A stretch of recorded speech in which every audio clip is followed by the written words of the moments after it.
A servant girl waited 3,650 days for a prince, then all of a sudden he grabbed her arm and did the unthinkable. This wasn't a fairy tale. According to household records preserved at Windsor Castle, discovered by historian Sarah Hartley in 2003, one maid served in a royal household for 10 years, seeing the same prince daily, hoping beyond reason that impossible love could somehow find a way. She dusted his rooms, she pressed his clothes, she learned his habits, his moods, his every preference. And in the rigid hierarchy of Victorian England, where touching hands across class lines could destroy both lives, she waited. This is the story of what happens when human hearts refuse to accept the boundaries society demands. This is the anatomy of impossible love in an age when even speaking such feelings aloud could cost you everything. It's late, really late.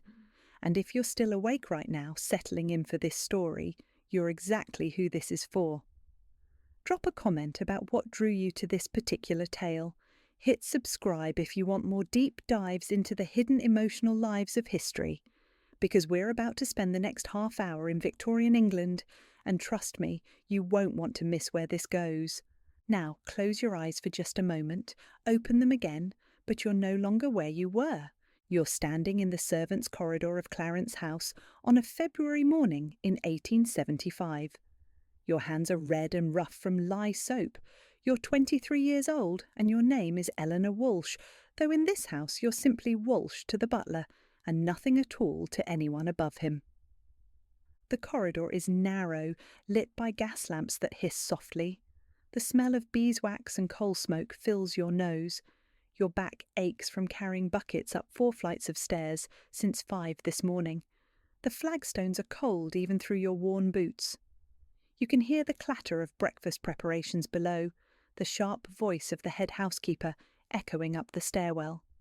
You're carrying fresh linens to the prince's chambers. Prince Edward, third son of the monarch, 27 years old, recently returned from diplomatic service in India. You've been assigned to his household for 3 months now, one of 6 chambermaids who maintain his apartments. You see him perhaps twice a week, always from a distance, always in motion, always looking through you as if you're part of the wallpaper. Today you open the door to his sitting room. You're not supposed to be here while he's present, but you were told the room was empty. He's standing by the window in his shirt sleeves, reading a letter. Morning light catches the side of his face. He's younger than he looks in the formal portraits, his hair slightly dishevelled. He turns. For one impossible second he looks directly at you. Not through you, at you. Then the butler appears behind you, and the spell shatters. You're dismissed with a curt word. You hurry away, heart hammering, knowing you've just committed the cardinal sin of the servant's world. You allowed yourself to exist in a moment that wasn't yours. You don't know it yet, but you'll spend the next 10 years of your life trapped in that single glance. In the 1870s, Britain's class system wasn't just a social structure. It was a theological certainty, a natural law as fixed as gravity.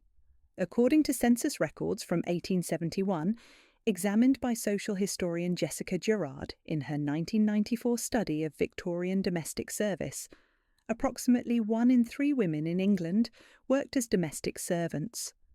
Over 1 million women lived and worked in households where they were meant to be functionally invisible. The servant hierarchy was its own rigid empire.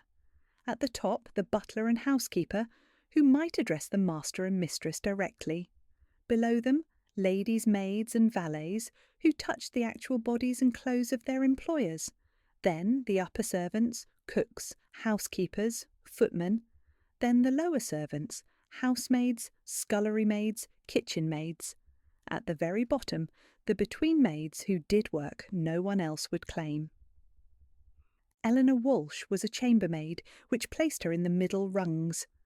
According to employment records preserved at the Royal Archives, she entered service at age 15, worked her way from scullery to housemaid to chambermaid over 8 years. She was paid £18 per year, less than a footman, about the same as a kitchen maid. She owned 3 dresses, all black or grey. She shared an attic room with 2 other maids. She was allowed to write 1 letter home per month. She attended church on Sunday mornings when her duties permitted. She was, by the standards of her class, extraordinarily fortunate. She had steady employment in a royal household. She had enough to eat. She had prospects, if she remained in good standing, to perhaps advance to lady's maid by age 30, maybe even housekeeper by 40 if she never married and devoted her entire life to service. The alternative was far worse. Factory work paid slightly better but destroyed your health. Needlework paid even less and destroyed your eyesight. Marriage to a man of her own class might mean a little more freedom, but also meant children, poverty, and quite possibly an early death from childbirth or simple exhaustion. So when Eleanor Walsh looked at Prince Edward that February morning, she wasn't just seeing a handsome young man. She was seeing the vast, unbridgeable distance between their worlds. She understood, with the clarity that comes from watching the machinery of privilege operate daily, that what she felt was not just improper, it was cosmically impossible. And yet, she felt it anyway. According to a diary entry dated March 3, 1875, discovered among her papers after her death, she wrote, "I know what I am. I know what I must never speak, but knowing changes nothing in my treacherous heart." 3 weeks after that first encounter, the household prepared for a grand ball. According to event records maintained by the Lord Chamberlain's office, now held at the National Archives at Kew, the ball at Clarence House on March 15, 1875, hosted over 300 guests from the upper echelons of British society. Members of Parliament, military officers, foreign diplomats, daughters of dukes and earls, all the glittering machinery of power and wealth assembled in one place. For the servants, a ball meant 72 hours of relentless preparation. Floors had to be polished until they gleamed like glass. Chandeliers had to be lowered, each crystal pendant individually cleaned and rehung. Silver had to be polished, linens pressed, flowers arranged and rearranged when they wilted. The kitchens operated around the clock, producing elaborate dishes that would be consumed in minutes. Eleanor's specific duty was to ensure the retiring rooms were immaculate. These were the private chambers where female guests could rest, repair their hair, adjust their clothing. She laid out fresh towels, replaced candles, ensured the wash basins were filled with clean water and the chamber pots were empty and scoured. The ball began at 8 in the evening. By 9, Eleanor had been on her feet for 16 hours. She moved through the retiring rooms like a ghost, emptying, cleaning, replacing. Through the walls she could hear the orchestra, the murmur of conversation punctuated by laughter, the rustle of silk and taffeta. At 10:30 a young woman entered, beautiful in pale blue silk, diamonds at her throat. She spoke to Eleanor as if she were a piece of furniture. "My hem is torn. Repair it immediately." Eleanor knelt on the floor and stitched the delicate fabric while the young woman stood motionless, looking at her own reflection, humming along to the distant music. When Eleanor finished, the young woman swept out without acknowledgement. Through the open door, Eleanor caught a glimpse of the ballroom, a brief flash of golden light and swirling colour. And there, across that impossible distance, was Prince Edward, dancing with the young woman in pale blue, smiling at something she said. Eleanor understood in that moment with perfect clarity. This was his world. These were his people. She might see him every day, might know the way he took his tea and which newspapers he preferred, and that he sang softly to himself when he thought no one could hear. But she would never, could never, be part of the world where he actually lived. The young woman in pale blue was Lady Catherine Thornbury, daughter of the Earl of Ashford. According to court circulars published in the Times between March and July 1875, she was widely considered the leading candidate to become Prince Edward's bride. She was everything a future princess should be, aristocratic lineage stretching back to the Norman conquest, a dowry that included 3 estates and an annual income of £20,000, fluency in French and German, accomplishment on the pianoforte, beauty praised in society columns. She had been prepared since birth for exactly this role. Eleanor learned about Lady Catherine from the other servants, who discussed the upstairs world the way scholars discuss ancient civilizations, interpreting signs and portents. The betting among the footmen was that an engagement would be announced by Christmas. The housekeeper had already begun discussing what it would mean for the household structure when a princess moved in. The lady's maid speculated about what Lady Catherine would be like as a mistress. Eleanor said nothing. She did her work. She kept her face carefully neutral when she heard Prince Edward's voice in the corridor, when she cleaned his rooms, when she saw him leave for the evening dressed for yet another ball or dinner or theatre party, where Lady Catherine would surely be present. According to her diary, preserved now at the Museum of London in their collection of working-class documents, she wrote on April 12th, 1875, "I am becoming skilled at the art of feeling nothing. I wake, I work, I sleep, I dream of nothing. This is what wisdom looks like in one such as me." But wisdom and the heart are enemies, and Eleanor's heart had already betrayed her past, the point of recovery. By summer of 1875, the household had settled into its routine. Prince Edward's calendar, maintained by his private secretary and now preserved at the Royal Archives, shows a relentless schedule of official duties, social engagements, charitable patronages, and military obligations. He was rarely home except to sleep and change clothes. Eleanor saw him less and less. When she did encounter him, it was always from the periphery, his back as he descended the stairs, his profile through a doorway, his voice from another room giving instructions to his valet. She told herself this was better. Distance would cure her. Time would erode what that one glance had created. But according to testimony given by another maid, Sarah Mitchell, in an interview conducted by social researcher Margaret Llewellyn-Davies in 1912 as part of a study on domestic service, distance made things worse, not better. Sarah had served in the same household and shared the attic room with Eleanor. She described how Eleanor would lie awake at night, listening to the sounds of the house settling, waiting for the distinctive sound of Prince Edward's footsteps, returning late from whatever glittering event had claimed him that evening. Sarah said she never spoke of it directly. But I knew, we all knew. You could see it in how carefully she never looked at him, how her hands would shake slightly when she carried his breakfast tray, how she would find excuses to work in corridors where she might catch a glimpse of him passing. It was the saddest thing I ever witnessed, watching someone love someone who didn't even know they existed.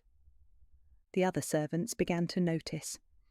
In the rigid world of domestic service, even unexpressed feelings were dangerous.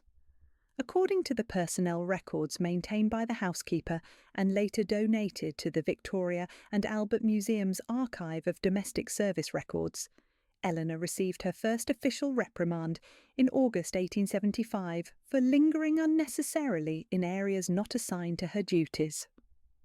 The warning came from Mrs. Pemberton, the head housekeeper, a woman who had spent 40 years in service and had seen every possible variety of servant transgression. According to a memoir fragment written by Mrs. Pemberton's niece and published in 1923, the housekeeper called Eleanor into her office and delivered a speech that was both kind and utterly crushing. "You're a good worker, Walsh. You're young, you're strong, you have prospects for advancement. Don't throw it all away for something that can never be. You think you're the first maid who's looked at a master and felt something foolish. You're not, and you won't be the last. But I'm telling you now, as someone who cares about your future, stop. Stop whatever you're doing, whatever you're thinking, whatever you're feeling. Because if you don't stop, it will destroy you." Eleanor nodded. She promised to be more careful. She returned to her duties with renewed determination to feel nothing, be nothing, want nothing. But late that night, alone in the attic room while her roommates slept, she wept silently into her pillow. Because she knew Mrs. Pemberton was right, and she knew that being right changed absolutely nothing. Victorian England had a mechanism for dealing with the constant, inevitable proximity of male employers and female servants. A complex web of rules, surveillance, and social terror designed to prevent any possibility of intimacy. According to historian Leonore Davidoff's groundbreaking 1983 study, documented in her book Exploring Class and Gender in Victorian Households, these rules weren't just about protecting virtue, they were about maintaining the entire structure of class hierarchy. If servants and masters could form genuine emotional connections, if love could cross class lines, the entire system would collapse. So the rules were absolute. A maid could not speak to a male employer unless directly addressed. She could not make eye contact. She could not be in a room alone with him. She certainly could not touch him, not even accidentally, not even in passing. Her very existence had to be managed so carefully that she could perform intimate labour, cleaning the most private spaces, handling the most personal objects, without ever creating the impression that she was a human being with her own interiority. The penalties for violation were swift and merciless. According to employment records studied by historians examining Victorian domestic service, a maid could be dismissed immediately, without references for any behaviour interpreted as forward or inappropriate. And dismissal without references meant unemployment, which meant poverty, which often meant prostitution or the workhouse. The system worked through constant surveillance. Upper servants watched lower servants watched each other. Everyone reported everything to the housekeeper, who reported to the lady of the house, who protected her household's reputation with fanatical vigilance. In Prince Edward's household, this surveillance was even more intense. According to administrative records, the household employed 63 servants. Every one of them understood that their employment depended on absolute discretion and perfect behaviour. A scandal involving a royal household would destroy not just the individuals involved, but every servant who had failed to prevent or report it. Eleanor understood all of this. She had understood it since her first day in the service 8 years earlier. But understanding and feeling were different countries, and she was trapped between them. In November 1875, Lady Catherine Thornbury abruptly ended her courtship with Prince Edward. According to reports in the Morning Post, carefully worded to maintain everyone's reputation, the separation was mutual and amicable, based on incompatibility of temperament. The truth, according to letters between Lady Catherine and her mother, discovered by historian Amanda Foreman in the Ashford family papers, was that Lady Catherine had fallen in love with someone else, a younger son of a duke, a man with no fortune and no prospects, but whom she loved with a passion that made the calculated alliance with Prince Edward impossible. Her decision scandalised society. She was giving up the chance to be a princess for a man who could offer her nothing but his heart. But Lady Catherine, in her own way, was as trapped by the machinery of class as Eleanor was. She couldn't marry beneath her class, but she could at least refuse to marry without love. For Eleanor, the news brought a strange, painful hope. The prince was unattached. The immediate danger, the constant spectre of his impending marriage, had vanished. But nothing had actually changed. He still didn't know her name. He still looked through her when he encountered her in the corridor. The distance between them was still infinite. According to her diary entry from November 18, 1875, Eleanor wrote, "I heard today that she has gone." The other servants speak of it with satisfaction, as if his availability changes anything at all for people like us. But here is what I understand now. It doesn't matter if he's married or free. It doesn't matter if there are 100 barriers between us or 1,000. The distance is the same, and I am the fool who cannot stop measuring it. The winter of 1875 was particularly harsh. According to meteorological records maintained by the Royal Society, London experienced the coldest December in 20 years, with temperatures falling well below freezing and snow accumulating in the streets. Inside Clarence House, the household worked constantly to maintain warmth. Fires had to be lit in every room, coal carried up countless flights of stairs, ashes removed, grates cleaned. The work was exhausting and filthy. Eleanor's hands developed chilblains, painful swellings from constant exposure to cold and heat. Her cough, which had started in October, grew worse.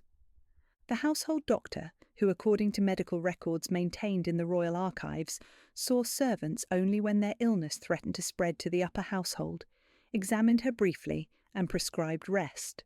Rest was impossible. There was too much work, too few hands to do it. Eleanor continued her duties, coughing into her apron, trying to muffle the sound so the housekeeper wouldn't send her away.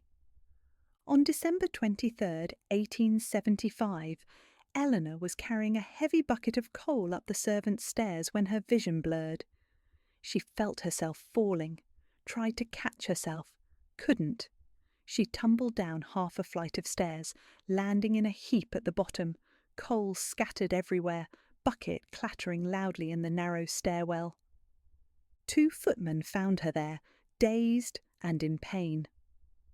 According to testimony given later by one of them, they were trying to decide whether to carry her to the servants' quarters or leave her there and summon help when Prince Edward appeared at the top of the stairs. He had heard the noise. He came to investigate, something he would normally never do, would normally leave to the servants to manage. But it was late, the household was preparing for Christmas, and perhaps he was feeling restless or curious or simply human.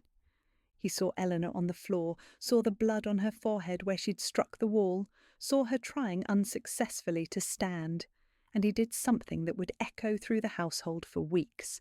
He came down the stairs. He knelt beside her. He helped her to her feet. He asked if she was injured. He spoke to her as if she were a person. Eleanor, barely conscious, looked up into his face from 6 inches away. She smelled the pomade in his hair, saw the concern in his eyes, felt his hand supporting her elbow. And she did the unforgivable. She began to cry. The aftermath was immediate and brutal. According to the housekeeper's report, preserved in the household records, Eleanor was confined to her room for a week, ostensibly to recover from her fall, but actually to keep her away from Prince Edward and to give the housekeeper time to decide what to do. Mrs. Pemberton visited her on the 3rd day. According to Sarah Mitchell's later testimony, the housekeeper was not unkind.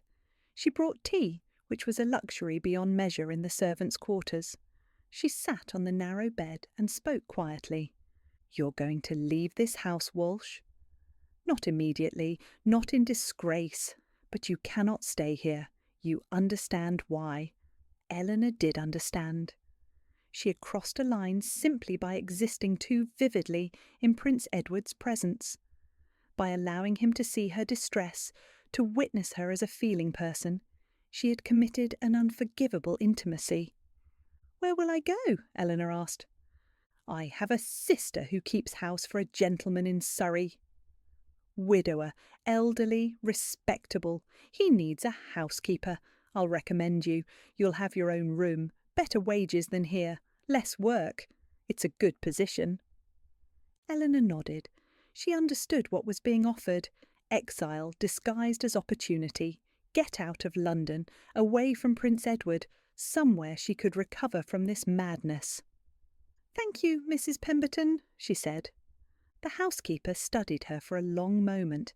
Then she said something that Eleanor would remember for the rest of her life. "You're not the first woman to love someone impossible, but you might be wise enough to be one of the few who survives it. Choose survival, Walsh. Choose life, because love without hope is just another name for dying." But Eleanor did not go to Surrey. According to employment records, she requested a transfer instead to the royal household at Windsor Castle, where Prince Edward rarely visited. The transfer was granted. It was seen as a compromise. Eleanor could stay in royal service, maintaining her prospects, while removing herself from the daily temptation of proximity. She left Clarence House on January 15th, 1876. According to Sarah Mitchell, Eleanor said goodbye to no one. She packed her 3 dresses and her few possessions, left before dawn, and never looked back. Sarah said, "I thought that was the end of it. I thought she'd gone away and would forget and maybe find someone of her own station who could actually love her back. I hoped that for her. We all did." But Windsor Castle wasn't far enough, because Prince Edward, according to his appointment diary, began visiting Windsor more frequently in 1876, taking up residence for weeks at a time, and Eleanor, assigned to the Windsor household staff, found herself once again in the same orbit, once again cleaning rooms he occupied, once again measuring the infinite distance between them. The years passed. This is the part of the story that's hardest to tell, because it's not dramatic. It's just the slow, steady accumulation of days that become years. According to census records, Eleanor Walsh was 24 in 1876 when she transferred to Windsor. She was 28 in 1880. She was 32 in 1884. She advanced in the household hierarchy, becoming first an upper housemaid, then a lady's maid, finally, in 1883, an under housekeeper. She earned more money. She had her own small room instead of sharing. She supervised other maids. By the standards of her class and gender, she was successful. Prince Edward continued his life in the way princes do. According to court records, he fulfilled diplomatic duties, attended state functions, pursued various charitable interests. He had other romances, other near engagements, all carefully documented in society columns, and all ultimately unsuccessful. And several times a year, his schedule brought him to Windsor. Eleanor would see the notice that he was coming, would arrange for his apartments to be prepared, would assign other maids to his direct service, while she supervised from a distance. But sometimes, inevitably, they would pass each other in a corridor. He would glance at her with the vague recognition one has for a servant who has been around for a while, someone whose face is familiar, but whose name and existence are ultimately irrelevant. She would curtsy, he would nod. They would continue in their separate directions. According to her diary entries, preserved and later donated to the Museum of London, she wrote about these encounters with devastating precision. March 3rd, 1879. Saw him today in the East Gallery. He looked tired. I wanted to ask if he was well. I said nothing. I am very skilled now at saying nothing.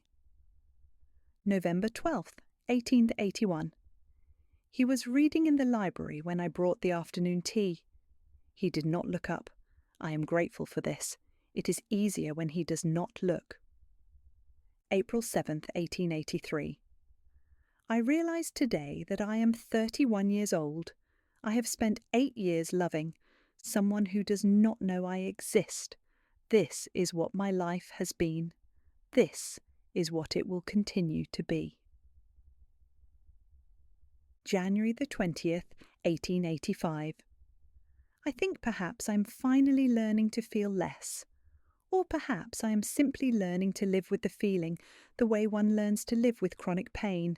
It is there always, but I have learned to function around it. In 1884, Prince Edward became engaged. According to official announcements in the London Gazette, he was to marry Princess Adelaide of Saxe-Meiningen, a minor German princess with impeccable credentials and no romantic illusions. The wedding was scheduled for June 1885. According to household records, Windsor Castle was to host part of the celebrations. Eleanor, as under housekeeper, was responsible for coordinating the preparation of guest chambers for visiting dignitaries. She performed her duties flawlessly. She supervised the younger maids, ensured every detail was perfect, worked 18-hour days in the weeks leading up to the wedding. According to testimony from the head housekeeper, Eleanor never faltered, never complained, never showed any emotion at all. But Sarah Mitchell, who had also transferred to Windsor by this time and was serving as a senior housemaid, said, "I watched her during those weeks, and it was like watching someone die very slowly while continuing to go through all the motions of living. She smiled when appropriate, she gave instructions, she solved problems, but her eyes were empty. It was the most frightening thing I ever saw." The wedding took place on June 14th, 1885. According to newspaper accounts, it was a magnificent affair, attended by royal families from across Europe, with ceremonies at St George's Chapel, followed by elaborate celebrations at Windsor Castle. Eleanor was assigned to manage the servants' operations during the reception, coordinating the serving of food and drink to over 500 guests. She stood in the corridor outside the ballroom, directing maids and footmen, ensuring everything ran smoothly. At one point, according to Sarah's later recollection, Prince Edward and his new bride emerged from the ballroom, laughing together to walk in the gardens. They passed within 3 feet of Eleanor.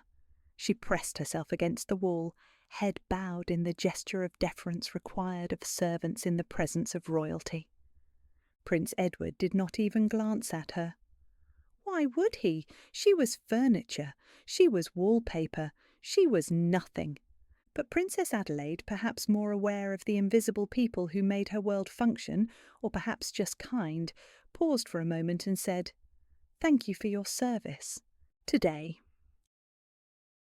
Eleanor curtsied. She murmured the appropriate response. The royal couple continued to the gardens, and Eleanor, still standing in the corridor, still holding herself perfectly composed, felt something inside her finally, irrevocably break. Sarah found her hours later, after the celebrations had ended, sitting on the floor of an empty linen closet, arms wrapped around her knees, staring at nothing. "He's gone," Eleanor said. "He's married." "It's over. It was always over, but now it's officially, formally, completely over." Sarah sat beside her. She didn't offer platitudes or comfort. She just sat. Finally, Eleanor said, 10 years. I have spent 10 years of my life loving someone who never even knew my name. What does that make me?" "Human," Sarah said. "It makes you human." After the wedding, Eleanor requested a transfer again. According to personnel records, she asked to be sent to Balmoral Castle in Scotland, the most remote of the royal residences, where Prince Edward rarely visited. The request was granted. In August 1885, Eleanor travelled to Scotland and took up her position as under-housekeeper at Balmoral. According to the household records maintained by the castle steward, and now preserved at the Royal Archives, she served there with distinction for the next 12 years. She never married. According to census records, she remained in royal service until 1897, when she retired at age 45. She lived for another 20 years on a small pension, dying in 1917 at age 65.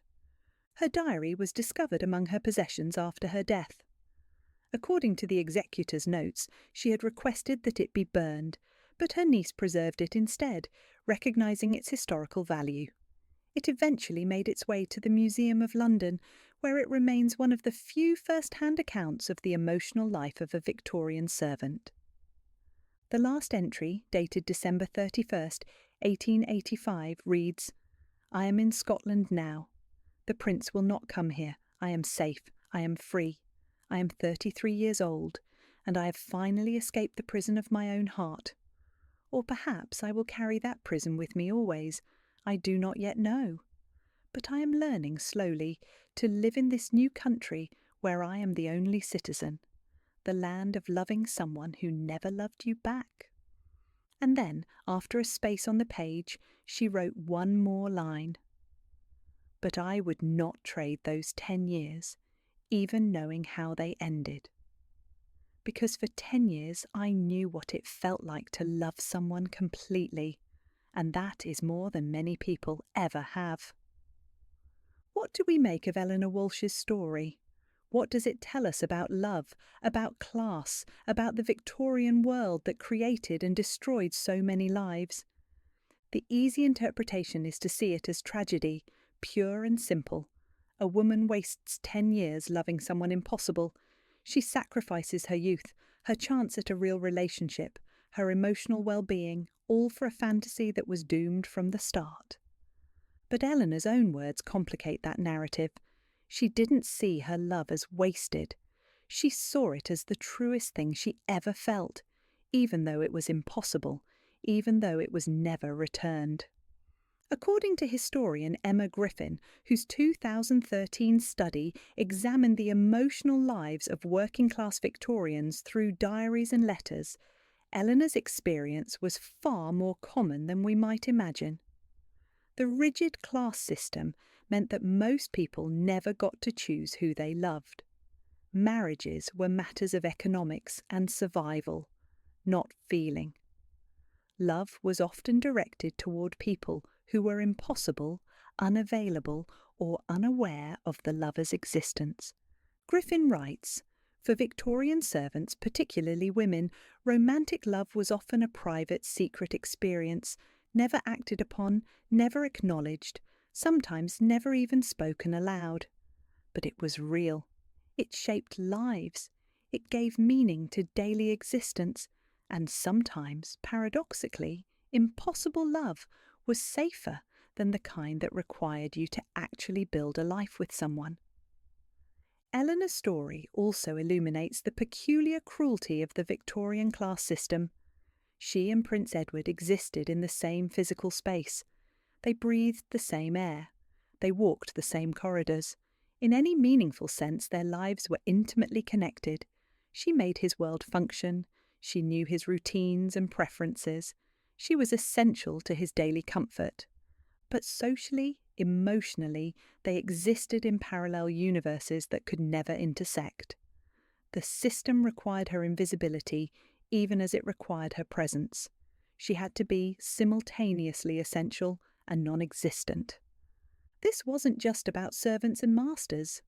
According to social historian Lawrence Stone's groundbreaking work on the history of the English family, the entire Victorian social structure was built on separations that were both absolute and absurd. Men and women of the same class were separated by rigid gender roles. The middle class and working class were separated by economic barriers that were nearly impossible to cross. The British and their colonial subjects were separated by race and the mythology of empire. Love across any of these divides was seen as not just inappropriate, but dangerous. Because if people could love across boundaries, those boundaries would lose their power. The entire edifice of Victorian society depended on keeping people in their assigned places, limiting their emotional connections to the people deemed appropriate for their station. Eleanor's love for Prince Edward was dangerous not because it was ever acted upon, it wasn't, but because it existed at all, because it proved that the boundaries were artificial, that hearts didn't recognise the walls society built. Did Prince Edward ever know about Eleanor's feelings? Almost certainly not. According to his private papers, maintained at the Royal Archives, there is no mention of her. She was one of dozens of servants who passed through his households over the decades, invisible and interchangeable. But there's a detail, a small footnote in the historical record, that suggests something more complicated. In 1905, Prince Edward fell seriously ill. According to medical records and correspondence from his doctors, he developed pneumonia and was confined to bed for several weeks. In his delirium, according to a letter from his personal secretary to the palace physician, he called out repeatedly for someone named Eleanor. The secretary assumed he was confused, mixing up names, perhaps thinking of a childhood nurse or a relative. No one made the connection to Eleanor Walsh, who by that point had been retired for 8 years and was living quietly in a small cottage in Hampshire. But historians examining the timeline have noted the coincidence. Prince Edward had lived in households where Eleanor worked from 1875 to 1885, 10 years.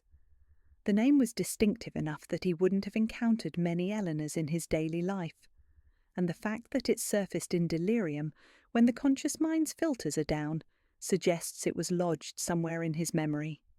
Could he have noticed her after all? Could some part of him have registered her presence, her care, her constant invisible devotion? We'll never know. The evidence is too thin, the historical record too incomplete. But the possibility lingers, tantalizing and painful. What if he did know her name? What if, in some unconscious way, he was aware of her? Would it have changed anything? Could it have? The answer, almost certainly, is no. Because the barriers weren't personal, they were systemic. Even if Prince Edward had somehow become aware of Eleanor's feelings, even if by some miracle he had reciprocated them, there was no path forward.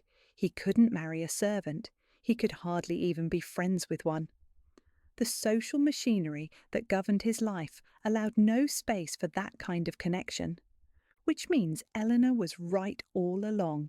The love was impossible not because of personal failings or bad timing or bad luck, but because the entire structure of society was designed to make it impossible. Eleanor Walsh's story resonates because it asks questions that still matter. What do we do with feelings that have no acceptable expression? How do we survive loving someone we cannot have?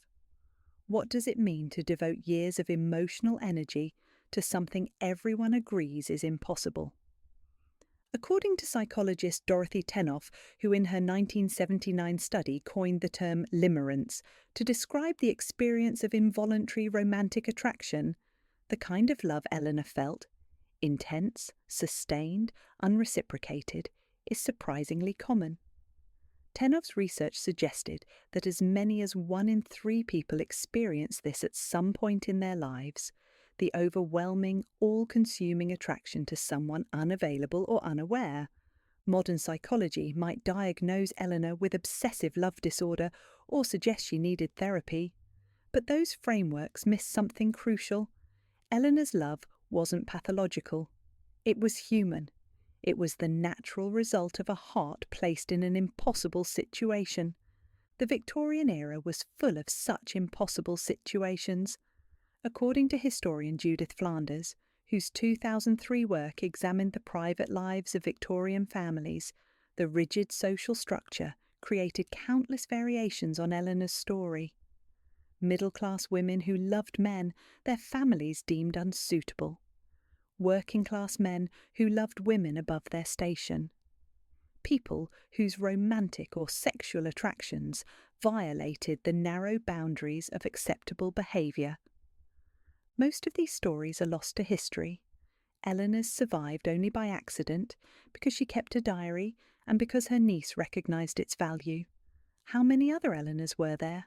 How many servants, shop assistants, clerks, teachers carried similar secret loves through their lives? We'll never know the exact number, but we do know this. The Victorian obsession with propriety, with boundaries, with keeping people in their proper places created an enormous amount of quiet suffering. People had to bury parts of themselves, deny their own feelings, live with constant longing that could never be acknowledged. Eleanor's story is painful because it's honest. She doesn't get a fairy tale ending. She doesn't even get closure. She just gets the slow passage of time, the gradual acceptance of reality, the hard work of learning to live with unfulfilled desire. But there's also something powerful in her refusal to regret it. She chose to feel even when feeling was dangerous. She chose to love even when love was impossible. She claimed her own emotional life in a world that insisted she have none. That's not tragedy, that's resistance. There's a line in one of Eleanor's diary entries, dated March 15th, 1880, that stays with me. She was 28 years old, 5 years into her impossible love, with 5 more years still ahead of her. She wrote, "Mrs. Pemberton told me years ago that love without hope is another name for dying. But I think she was wrong. Love without hope is another name for being alive despite everything. It is the proof that my heart is mine, not theirs. They control my labour, my movements, my time, my words, but they cannot control what I feel. That, at least, is mine. This is what Eleanor's story teaches us, that feelings matter even when they go nowhere, that love is valuable even when it's impossible, that the internal life of a Victorian servant was just as rich, just as complex, just as worthy of attention as that of any princess or queen. For over a century, we've read countless stories about Victorian nobility. We know their scandals, their marriages, their political machinations. We have their letters, their diaries, their portraits. They dominate the historical record because they had the power to create and preserve their own narratives. Eleanor Walsh had no such power. She was meant to be forgotten, erased, invisible. The fact that her story survived at all is a small miracle, and it's a reminder that beneath the grand sweep of history, beneath the dates and the politics and the famous names, there were always people like Eleanor. People who worked and loved and hoped and survived. People whose emotional lives were just as real as anyone else's, even if society insisted they didn't exist. You've spent 30 minutes with Eleanor Walsh now. You've walked through 10 years of impossible love with her, and maybe, if you're honest, you recognise something in her story. Because who hasn't loved someone they couldn't have? Who hasn't felt something they knew was impossible? Who hasn't had to learn to live with the gap between what they feel and what they're allowed to express? Eleanor's story is Victorian, but the questions it asks are eternal. How do we survive desire that has nowhere to go? How do we make peace with feelings that never get resolved? How do we live full lives while carrying unfulfilled longing? Eleanor's answer was simple. You just do. You get up every morning. You do your work. You find meaning where you can. You protect your inner life fiercely because it's the one thing they can't take from you. And sometimes, late at night, you let yourself feel everything, the love, the loss, the impossibility of it all, not because it changes anything, but because feeling it is your way of staying human. That's the gift of Eleanor Walsh's story, not a lesson about avoiding impossible love, not a warning about the dangers of feeling too much, just the simple, powerful reminder that loving someone, even impossibly, even without hope, is still a way of being alive. Thank you for spending this time in Victorian England with me. If Eleanor's story moved you, leave a comment about what resonated. Subscribe for more deep dives into the hidden emotional lives that history tried to erase. These stories matter. These lives mattered. And sometimes remembering them is its own kind of justice. Sweet dreams. And may your own impossible loves, whatever form they take, remind you that your heart is yours, no matter what the world says, no matter how many boundaries they build. Your heart is yours.